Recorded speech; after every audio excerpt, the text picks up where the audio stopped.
Hello, welcome back to my channel. Today, we're making dumb bitch moves.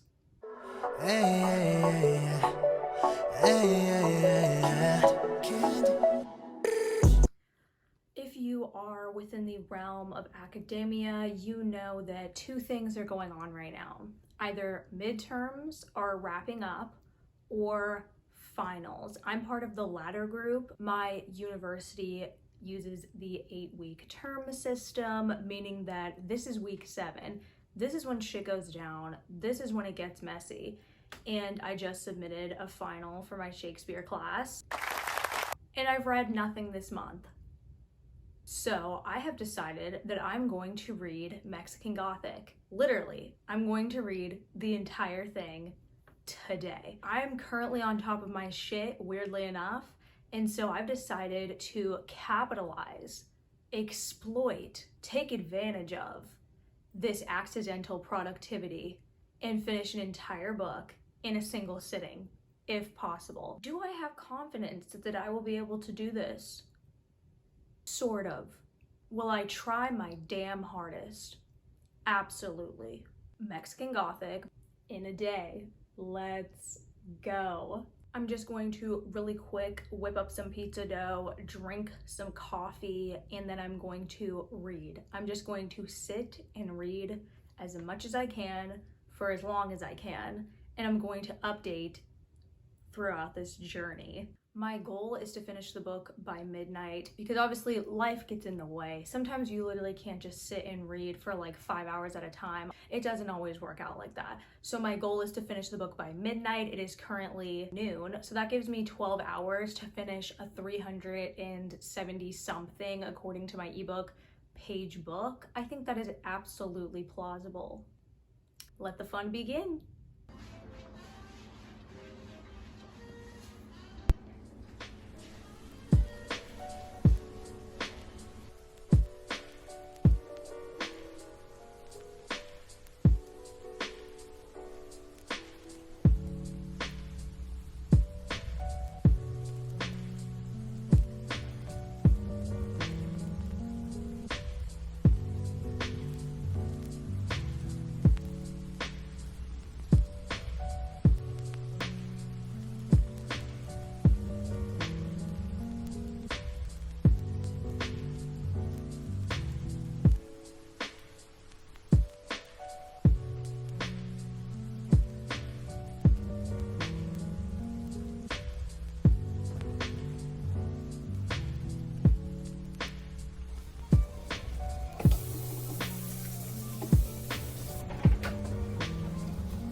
Time for an update. I am 50 pages into Mexican Gothic, and there's something that I wanted to discuss about Sylvia Moreno-Garcia. First of all, she's a queen. Just get that right out of the way. Second of all, there's something about her work that I never really understood why I was so obsessed with it, and I think I'm starting to... Do I have food on my face?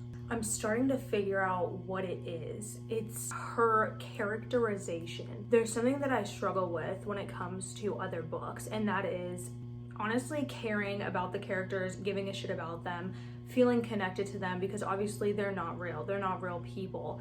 As much as I'd like to pretend that they're real people that I am having relations with. They're not real. When it's not a fantasy book, I tend to struggle because with fantasy, you're very involved in the magic, the world, what's happening, the politics, just the adventure of it all. And so any other genre, I honestly struggle with reading, but something about Sylvia Moreno-Garcia's ability to make these people just so compelling, I love it. I'm instantly addicted to anything that she creates, and this is no different. I instantly was in love with Naomi. I don't know how she does it. The woman is a wizard. That's the answer. Other than that, we have gotten to the mansion, the infamous mansion. Okay, I just switched to my back-facing camera on my phone so that you didn't have to deal with the garbage quality of the front-facing camera. We have arrived at the mansion. It's our first day there, as of right now. I was under the impression that Catalina, Naomi's cousin, married into a richer family. But it actually turns out that her husband married her high-key because of her money. I was not under that impression. So already the story is changing for me. Absolutely, they're killing this girl for her money. No questions asked. Also, already the family is just so weird. They're so strange. I feel like there's gonna be a love interest between Naomi and the weird-ass cousin, and I don't want it. I understand giving Naomi a quote-unquote companion within this strange setting, but why him? I don't know. I'm just not really vibing with him. Maybe that's just like me. I don't know. His mom is weird. She allegedly looked like finals week. She allegedly looks like she's 100 years old or some shit. She has like gray and white in her hair, but obviously she has a 22 or 3-year-old son. And then Catalina's husband's dad also looks like he's 1 billion years old, so some weird shit is already occurring. The house itself is sus. The family seems sus. The town seems a bit sus. The whole thing is just sus. I don't have a lot to talk about yet because obviously we've just arrived, but I am already getting the spooky October vibes. I'm interested to see how we find out what's happening to Catalina, because right now they're making statements, but we all know the statements are wrong, okay? All right, I'm going to get back to reading, and I will probably update once I'm at the 100-page mark. That's not good.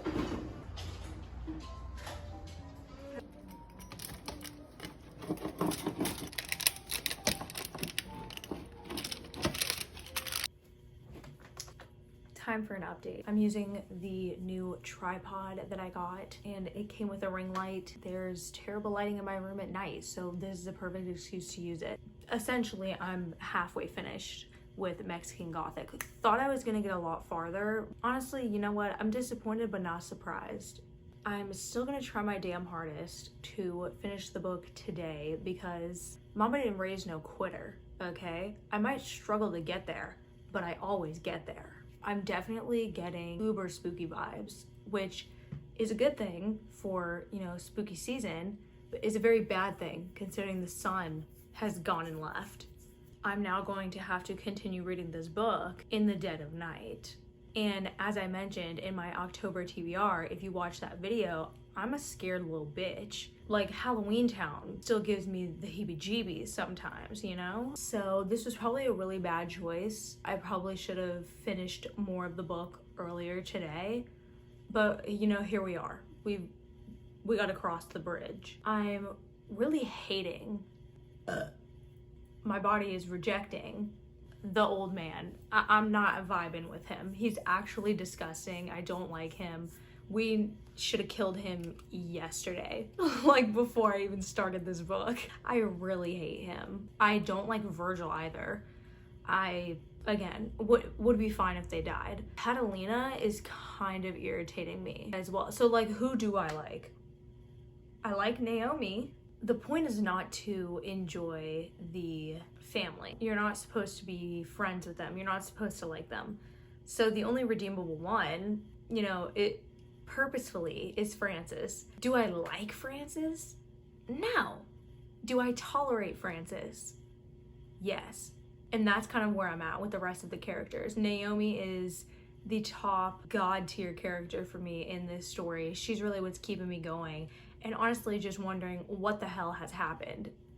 I don't know if I'm just all of a sudden becoming a genius, but I feel like I have a sense of what's going on. My theory is that it's obviously just ghosties, little spooky ghosties, but I'm not exactly sure because I'm also terrible at predicting books and I fall for the surprises every time. I think that's all I can say right now without giving anything away. And I would also like to be able to talk during the final discussion that we're going to have tomorrow. With that being said, I'm now going to finish this book.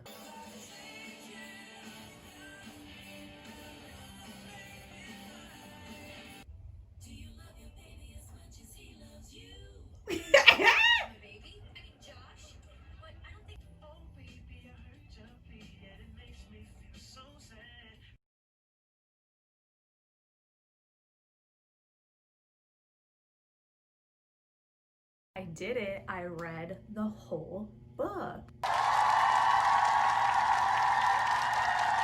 Wow, I actually accomplished this. I'm not gonna lie, I used my time very poorly. I definitely should have read a lot more of the book a lot sooner. If I had done that, I probably could have finished the book before nighttime, but it just didn't work out like that. Maybe I was supposed to read this book in the middle of the night. I'm not sure.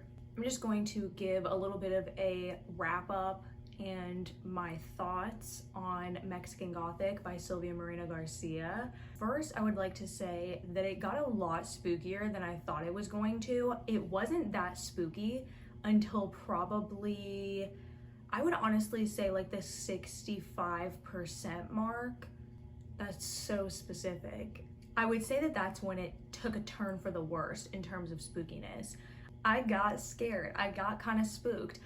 Although I'm scared of literally everything, the intention with this story and this novel was for it to scare people. It was meant to be a spooky read, hence the title Mexican Gothic. It definitely had the Gothic vibe, absolutely. If you're looking for that, I highly recommend picking up this book. It was very reminiscent to me of an excerpt that I read in a literature class back when I was like a sophomore, and it was Rappaccini's Daughter, in which this man has this strange house and this weird garden, and it can like grow weird shit that can do things to people, and it had that vibe and essence to it. Just to compare it to something, I would say that if you read that, found it interesting, spooky, scary, insert an adjective that you like, I would say pick up this book. My thoughts from last night haven't really changed. I still like the certain characters that I like. Catalina definitely, you know, she became a little bit less useless by the end of the book. I ended up liking Catalina by the end of the book. I also ended up liking Francis. I know, I was adamant about being a hater towards Francis, but I actually, you know what? I think in the end he ended up being a good egg. He was useful, he was nice. Is he my favorite literary character? No. Is he my favorite love interest for a main character? No. Do I hate him? No. Do with that what you will. Overall, I would give this book a 4 out of 5 stars. Mostly due to the story. It's not something that I prefer, but it has nothing to do with the quality of the story. I would say if this is something that you would be interested in, if you're interested in a spooky, scary read, I think that this would be the book for you. I personally still think Gods of Jade and Shadow is just, that is my favorite of Sylvia Moreno-Garcia's works. I loved that book to death. It's probably going to be one of my favorite books of the entire year, if not the favorite book for me. So definitely this book had a lot to live up to, and I don't think it could live up to Gods of Jade and Shadow. I don't think anything could at this point, to be honest. So I hope that was caught on camera. My coffee just jumped. With that being said, this was still an amazing story. What? My cat is being absolutely ridiculous right now. It was written by Moreno-Garcia. Of course, it's going to be a high quality story with very nice fleshed out characters, thick atmosphere, just, cheers. This was not going to be a bad book from the beginning. I didn't think it was going to be. I didn't think I was going to have a lot of negative things to say about it, and that still stands. I think if you're somebody who is scared of scary reads or horror as a genre, I think that this would be a great book for you to pick up. It's not so scary to the point where like, well, no, I low-key couldn't sleep that well. I'll get over it, if that makes sense. It wasn't so scary to the point where I like can't function. Like, I'm fine today now that the sun is out. Just to give another quick little overall, I really enjoyed this setting. I always love what Silvia Moreno-Garcia does with this setting. I really enjoyed the atmosphere. I think it was spot on. I enjoyed that the atmosphere and the elements of the story, it made me actually kind of scared. I'm not surprised that it made me scared. I think it would still make even somebody who reads a lot of spooky books unsettled, we'll say that. I think the characters were really well done, at least the main characters. Some of the side characters were fine. They weren't like amazing, but I mean, what are you gonna make every single character like a whole ass human? You can't do that. I think the story was also really well crafted, well articulated. The ending, I guess if I could criticize something, I would say that it was all very wrapped up well, quickly, if that makes sense. She didn't exactly put a bow on it, if you know what I mean. It would have easily been that way. It all ended how I wanted it to, but a little differently than how I thought it would. It wasn't this happily ever after type of ending, but it definitely was an ending that is satisfying to the reader. I think I already said it, but I'm going to be giving this 4 stars. This was a successful mission, I would say. I achieved the entirety of the book within not that many hours. If you actually count up how many hours I read, I would say I probably read for like 5 hours total. Yeah, I'm satisfied. That is going to be it from me for this video. I am now going to write a paper on the poetic works of William Yeats. Pray for me. I hope you enjoyed this video. Comment down below if you've read Mexican Gothic, and I will see you in my next one. Bye.